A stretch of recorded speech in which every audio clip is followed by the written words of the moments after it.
नमस्कार, जय जोहार। छत्तीसगढ़ न्यूज में आपका बहुत बहुत स्वागत है। चलिए देखते हैं आज की 25 फटाफट काम की और महत्वपूर्ण बड़ी खबरों को। पर इससे पहले आप वीडियो को कहां से देख रही हैं, कमेंट में बताना बिल्कुल ना भूलें। छत्तीसगढ़ की प्रमुख आदिवासी पर्यटन केंद्र के तौर पर विकसित होगा बस्तर। छत्तीसगढ़ को नक्सल मुक्त बनाने के साथ साथ बस्तर और दंतेवाड़ा क्षेत्र को देश के प्रमुख पर्यटन क्षेत्र बनाने की दिशा में छत्तीसगढ़ के मुख्यमंत्री डॉक्टर विष्णुदेव साय कोशिश कर रही हैं। इसी के तहत डॉक्टर विष्णुदेव साय सोमवार को नई दिल्ली के नॉर्थ ब्लॉक में केंद्रीय गृह मंत्री अमित शाह से मुलाकात करेंगे। ये अहम बैठक बस्तर क्षेत्र में नक्सलों के खात्मे, सुरक्षा व्यवस्था की मजबूती और राज्य के समग्र विकास के साथ साथ बस्तर को देश का अगला प्रमुख पर्यटन गंतव्य बनाने को लेकर होगी। निजी स्कूल एसोसिएशन ने सीएम साय को लिखा पत्र, छुट्टी घोषित करने की मांग।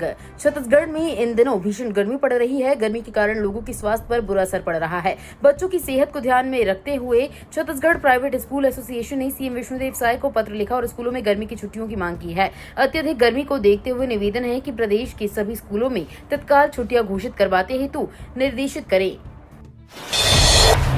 धान से धन्य छत्तीसगढ़, तिलहन की दाल नहीं गली, तिलहन का निकला तेल। छत्तीसगढ़ की खेती किसानी में पिछले कुछ वर्षों में बड़ा बदलाव सामने आया है। राज्य में पिछले 8 साल की ही बात करें तो धान का उत्पाद करीब 70% बढ़ा है, लेकिन इसी अवधि में दलहन और तिलहन के उत्पादन में बड़ी कमी आई है। हालांकि इस बीच राज्य सरकार ने किसानों को धान की जगह अन्य फसलें जैसे दलहन, तिलहन उगाने के लिए भी प्रोत्साहित किया, लेकिन इसका प्रभाव कम ही नजर आ रहा है। डिप्टी सीएम साव ने महतारी सिलाई केंद्र का किया शुभारंभ। उप मुख्यमंत्री तथा नगरीय प्रशासन एवं विकास मंत्री अरुण साव ने रायपुर के चंगोरा भाटा में महतारी सिलाई केंद्र का शुभारंभ किया। रायपुर नगर निगम द्वारा संचालित इस सिलाई केंद्र में महिलाओं को सिलाई का प्रशिक्षण दिया जाएगा। प्रशिक्षण के बाद सिलाई कार्य में दक्ष महिलाएं अपना स्वरोजगार शुरू कर सकेंगी। साव ने सिलाई केंद्र के शुभारंभ के बाद प्रशिक्षु महिलाओं से बात भी की। 15 करोड़ की गड़बड़ी के बाद जागा प्रशासन। बस्तर के 485 राशन दुकानों की हो रही जांच। बस्तर जिले में सार्वजनिक वितरण प्रणाली के तहत बीते वर्ष सामने आई 15 करोड़ रुपए की स्टॉक गड़बड़ी के बाद इस साल एक बार फिर सभी 485 राशन दुकानों की गहराई से जांच की जा रही है। खाद्य विभाग की टीम ऑनलाइन स्टॉक और दुकानों के गोदामों में उपलब्ध वास्तविक स्टॉक का मिलान कर रही है। इस पूरी प्रक्रिया का उद्देश्य ये सुनिश्चित करना है कि किसी भी प्रकार की हेराफेरी या अनियमितता को रोका जा सके। अस्पतालों में अब ऑपरेशन से पहले एचआईवी टेस्ट अनिवार्य, नई गाइडलाइन जारी। छत्तीसगढ़ के जांजगीर चांपा जिले में बिसाहू दास महंत स्मृति चिकित्सालय चांपा में किसी भी प्रकार की सर्जरी कराने आने वाले मरीजों का पहले एचआईवी टेस्ट किया जाएगा, इसके बाद ही उसकी सर्जरी होगी। ऐसा गाइडलाइन केंद्र सरकार ने एड्स मुक्त भारत अभियान के तहत दिया है। नई गाइडलाइन के अनुसार विशेषकर किसी भी प्रकार की सर्जरी वाले मरीजों का पहले एचआईवी टेस्ट कराना आवश्यक कर दिया गया है। दुर्ग में बीसीसीआई बनाएगा स्टेडियम, 2 महीने में शुरू होगा काम, विकसित होगा खेल गांव। सालों से उपेक्षित रविशंकर स्टेडियम के दिन जल्द बहुरने वाले हैं। भारतीय क्रिकेट कंट्रोल बोर्ड ने स्टेडियम को संवार कर इंटरनेशनल स्टैंडर्ड पर विकसित करने पर सहमति दे दी है। इसके साथ ही जिला प्रशासन ने स्टेडियम की जमीन हस्तांतरण की प्रक्रिया शुरू कर दी है। इसके लिए विधायक गजेंद्र यादव और कलेक्टर अभिजीत सिंह ने संबंधित अफसरों के साथ स्थल निरीक्षण किया। रायपुर में इन 16 प्रमुख मार्गों पर चलेंगी 100 ई-सिटी बसें, जारी हुआ प्रस्तावित रूट। राजधानी रायपुर से लेकर पड़ोसी जिलों तक 16 प्रमुख मार्गों पर जल्द ही 100 ई-सिटी बसों का संचालन होगा। बसें मिलने का रास्ता साफ होते ही एजेंसी तय करने के बाद प्रस्तावित रूट पर संचालन की तैयारी चल रही है। बसों के मिलते ही उक्त मार्गों पर इन्हें चलाया जाएगा। साथ ही कुछ मार्गों में फेरबदल कर नए रूट तय करने की कवायद चल रही है। बस्तर में आई फ्लू का बड़ा खतरा, 1200 से अधिक मामले आए सामने।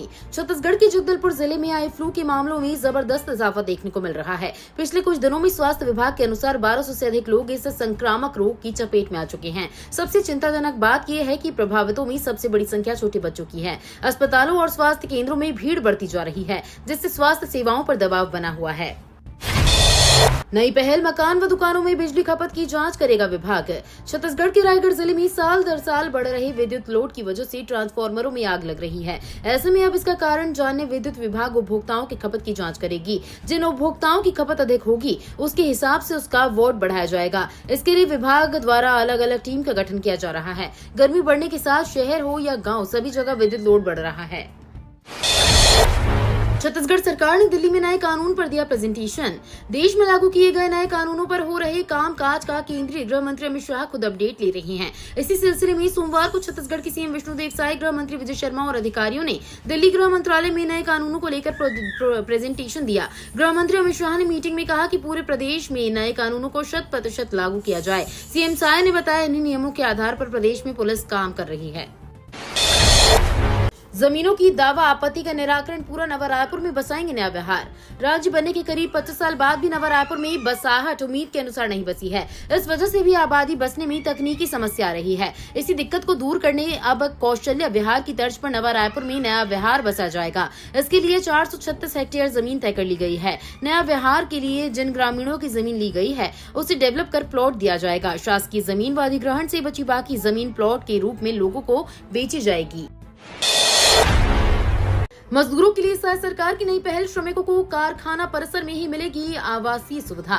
छत्तीसगढ़ में मुख्यमंत्री विष्णुदेव साय के नेतृत्व वाली सरकार ने राज्य में औद्योगिक विकास को गति देने और श्रमिकों के कल्याण को सुनिश्चित करने के लिए छत्तीसगढ़ औद्योगिक भूमि एवं भवन प्रबंधन नियम 2015 में महत्वपूर्ण संशोधन किया है। 15% भूमि के नियमितीकरण की अनुमति से उद्यमी अपनी इकाइयों में बुनियादी ढांचे को बेहतर बना सकेंगे। इससे उत्पादकता और कार्य क्षमता में वृद्धि होगी। औद्योगिक क्षेत्रों में आवास सुविधा शुरू होने से श्रमिकों को सुरक्षित और सुविधाजनक आवास मिलेगा। ये उनकी कार्य क्षमता और जीवन स्तर को बढ़ाने में मदद करेगा। छत्तीसगढ़ में नक्सलियों की कायराना हरकत, आईईडी ब्लास्ट में सीएएफ जवान शहीद। छत्तीसगढ़ के बीजापुर जिले में बड़ा हादसा हो गया। यहां एक जवाब प्रेशर बम की चपेट में आने से छत्तीसगढ़ सशस्त्र बल का एक जवान शहीद हो गया। पुलिस अधिकारियों ने बताया कि जिले के तोयनार से फरसेगढ़ के बीच मोरमेड गांव के जंगल में प्रेशर बम की चपेट में आकर सीएएफ 19वीं बटालियन का 26 साल का जवान मनोज पुजारी शहीद हो गया है। अधिकारियों ने बताया कि जवान के शव को जंगल से बाहर निकाला जा रहा है। छत्तीसगढ़ में गर्मी का आतंक, राजधानी रायपुर समेत कई बड़े शहरों में हीट वेव का अलर्ट। छत्तीसगढ़ में गर्मी ने अपना प्रखर रूप धारण कर लिया है। राज्य के अधिकतर जिलों में 40 डिग्री से ऊपर तापमान पहुंच चुका है। सबसे अधिक गर्मी राजनांदगांव जिले में है, जहां रविवार को पारा 44 डिग्री सेल्सियस तक बढ़ा। रायपुर और अन्य जिलों में भी लू जैसे हालात बने हुए हैं। मौसम विभाग ने चेतावनी दी है कि अगले 48 घंटों में गर्मी और तेज होगी।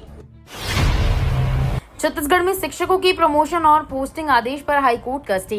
छत्तीसगढ़ बिलासपुर में शिक्षक से हेडमास्टर बनने की खुशी कुछ शिक्षकों के लिए उलझने बन गई हैं, क्योंकि बिना काउंसलिंग ही स्कूल शिक्षा विभाग ने उन्हें मनमाने ढंग से नई जगह पर पोस्टिंग कर दी है। इस फैसले को बिलासपुर हाई कोर्ट में चुनौती दी गई और अब कोर्ट ने पदोन्नति आदेश के अमल पर रोक लगा दी है। बिलासपुर जिले के कई सहायक शिक्षक जैसे कि सूरज कुमार सोनी, हलधर प्रसाद साहू, रमेश कुमार साहू, शिप्रा सिंह बघेल और ज्ञानचंद पांडे को हेडमास्टर के पद पर पदोन्नत किया गया।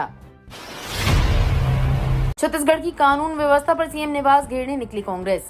छत्तीसगढ़ में कानून व्यवस्था के मुद्दे पर कांग्रेस पार्टी के मुख्यमंत्री निवास के घेराव को लेकर जमकर हंगामा हुआ। मुख्यमंत्री निवास को घेरने जा रहे कांग्रेस नेताओं और पुलिस में जमकर झूमाझपटी हुई और मुख्यमंत्री निवास से पहले ही कांग्रेस नेताओं को रोक लिया गया। इससे पहले कांग्रेस पार्टी के प्रदेश अध्यक्ष दीपक बैज के नेतृत्व में नगर निगम के सामने सभा हुई, जिसमें राज्य के विष्णुदेव साय सरकार के खिलाफ गंभीर आरोप लगाए गए।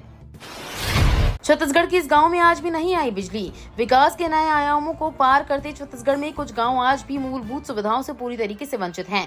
छत्तीसगढ़ मध्य प्रदेश की सीमा पर घने जंगलों के बीच बसा ग्वालगुंडी गांव, जहां रहने वाले लोगों की जिंदगी देखकर ऐसा लगता है जैसे गांव आजादी के बाद से देश की नजरों से ही ओझल हो गया हो। गाँव में न ही बिजली है, न पक्की सड़क, न पानी की व्यवस्था। रात होते ही पूरे गाँव पर अंधेरा छा जाता है। लोग लकड़ियां जलाकर रोशनी करते हैं।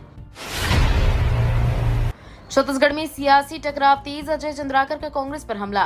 छत्तीसगढ़ की राजधानी में कांग्रेस द्वारा मुख्यमंत्री निवास के घेराव को लेकर प्रदेश की राजनीति गर्मा गई है। इस प्रदर्शन को लेकर भारतीय जनता पार्टी और कांग्रेस के बीच जुबानी जंग तेज हो गई है। भाजपा विधायक अजय चंद्राकर ने कांग्रेस पर तंज कसते हुए कहा कि ये प्रदर्शन उसकी जिंदा रहने की कोशिश है। वहीं पूर्व मुख्यमंत्री भूपेश बघेल ने चंद्राकर को दूध में पड़ी मक्खी करार देते हुए करारा जवाब दिया। छत्तीसगढ़ में गरमाई सियासत, बीजेपी विधायक अजय चंद्राकर ने कांग्रेस पर साधा निशाना। राजधानी रायपुर में कांग्रेस की मुख्यमंत्री निवास घेराव प्रदर्शन को लेकर भाजपा और कांग्रेस के बीच जुबानी जंग तेज हो गई है। भाजपा के वरिष्ठ विधायक अजय चंद्राकर ने जहां कांग्रेस के प्रदेश को जिंदा रहने की कोशिश बताया, वहीं पूर्व मुख्यमंत्री भूपेश बघेल ने चंद्राकर को दूध में पड़ी मक्खी करार दिया। अजय चंद्राकर ने कांग्रेस के प्रदर्शन को महज एक राजनीतिक नौटंकी करार देते हुए कहा, कांग्रेस तो को जिंदा रहना और जिंदा दिखना भी है, इसके लिए ये सब उपक्रम है। कोयला खदान में घट गए 2,32,000 से अधिक नियमित मजदूर, 6 श्रमिकों का बढ़ा दबदबा। कोल इंडिया और इसकी सहयोगी कंपनियों में नियमित मजदूरों की संख्या लगातार घट रही है। पिछले 20 वर्षों में कोयला खदान में 2,32,000 से अधिक नियमित श्रमिक घटे हैं। इसी अवधि में ठेका मजदूरों की संख्या बढ़ी है। मजदूरों की घटती संख्या के मामले में SECL भी अन्य कंपनियों की तरह ही SECL में वर्ष 2006 में नियमित कर्मचारियों की संख्या 85,871 थी, जो 1 अप्रैल 2025 को घटकर 37,523 हो गई है। शिक्षा के रास्ते में भी भ्रष्टाचार, सड़क निर्माण में की जा रही है घोर अनियमितता। सोना खान के आत्मानंद उत्कृष्ट अंग्रेजी माध्यम उच्चतर माध्यमिक विद्यालय तक CC रोड निर्माण में भारी अनियमितताएं सामने आई हैं। ये कार्य ग्रामीण यांत्रिकी सेवा उप संभाग कसडोल और महात्मा गांधी राष्ट्रीय ग्रामीण रोजगार गारंटी योजना के तहत कराया जा रहा है। इस निर्माण कार्य में भ्रष्टाचार और गुणवत्ता की कमी की शिकायतें आ रही हैं। ग्रामीणों का कहना है कि अधिकारियों और कर्मचारियों ने निर्माण की गुणवत्ता की ओर बिल्कुल भी ध्यान नहीं दिया है। LPG सिलेंडर को लेकर लागू हुए सख्त नियम। LPG सिलेंडर आज के समय में सभी लोगों के लिए बड़ी जरूरत बन चुका है। गैस सिलेंडर को लेकर सरकार ने नए नियम लागू कर दिए हैं। दरअसल केंद्र सरकार आए दिन राशन कार्ड व गैस सिलेंडर से जुड़े नियमों में बदलाव करती रहती है। आपकी जानकारी के लिए आपको बता दें कि केंद्र सरकार ने गैस सिलेंडर को लेकर नए नियम पूरे देश में लागू कर दिए हैं, जिनका असर सभी वर्गों पर पड़ेगा। टोल प्लाजा बंद करवाने सड़क पर उतरे कांग्रेसी। NH 53 पर 60 किलोमीटर के रेंज में बनाए गए 2 टोल प्लाजा से वसूली की जा रही है। टैक्स का रेट भी बढ़ा दिया गया है। लोकल गाड़ियों से भी वसूली की जा रही है। इससे लोगों में भारी नाराजगी है। रविवार को रायपुर के पूर्व विधायक विकास उपाध्याय के नेतृत्व में 1 घंटे तक चक्का जाम कर कुहारी टोल प्लाजा को बंद करने की मांग की गई। 2034 में एक साथ होंगे चुनाव, 1 नेशन 1 इलेक्शन पर सरकार ने तैयार किया टास्क फोर्स। केंद्र सरकार ने एक देश एक चुनाव के सपने को साकार करने की दिशा में बड़ा कदम उठाया है। सरकार द्वारा गठित उच्च स्तरीय टास्क फोर्स की सिफारिशों के आधार पर अब 2034 में लोकसभा और सभी राज्य विधानसभाओं के चुनाव एक साथ कराए जाएंगे। इस दिशा में 2029 से पहले संसद में विधेयक पारित कर जरूरी संवैधानिक और कानूनी संशोधन किए जाएंगे। ये तो थी आज की बड़ी खबरें। अगर आपको न्यूज पसंद आई हो तो वीडियो को लाइक और शेयर करना बिल्कुल ना भूलें। धन्यवाद।